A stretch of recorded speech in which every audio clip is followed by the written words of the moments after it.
ডিব্ৰুগড়ৰ এজন ব্যক্তিৰ বাইক সংগ্ৰহ কৰিছে 70খন তেখেতৰ বাইক আছে গোটেই পৃথিৱীৰ বাইক আছে চাওক এইখন বাইক এইবোৰ স্কুটাৰ বাজাজ সুপাৰ ভেস্পা বহুত পুৰণা এইখন ৰয়েল এনফিল্ডৰ এখন স্কুটাৰ চাওক এইবোৰ কিমান পুৰণা বাইক গোটেই পৃথিৱীৰ বাইক আছে ইয়াত আমেৰিকা জাপান জাৰ্মান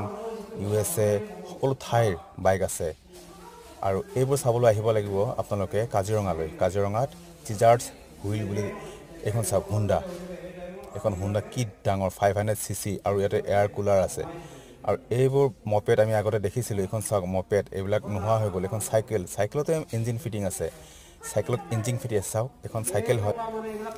মটৰচাইকেল আৰু এইবোৰ চাওক চাইকেলতে এইটো ইঞ্জিন ফিটিং আছে ইয়াত তেল 1 লিটাৰ মান ধৰে কিজানি আৰু এখন ষ্টাৰ্ট দি চলাই যাব পাৰে পেডেল মাৰি যাব পাৰে কিমান এটা সাংঘাতিক কাৰবাৰ আৰু এই ভিডিঅ'টো শ্বেয়াৰ কৰিব আপোনালোকে আহক কাজিৰঙালৈ টিজাৰ্ছ হুইল খুব ভাল এটা মিউজিয়াম স্থাপন হৈছে চাই থাকিব ধন্যবাদ জয় অসম জয় হিন্দ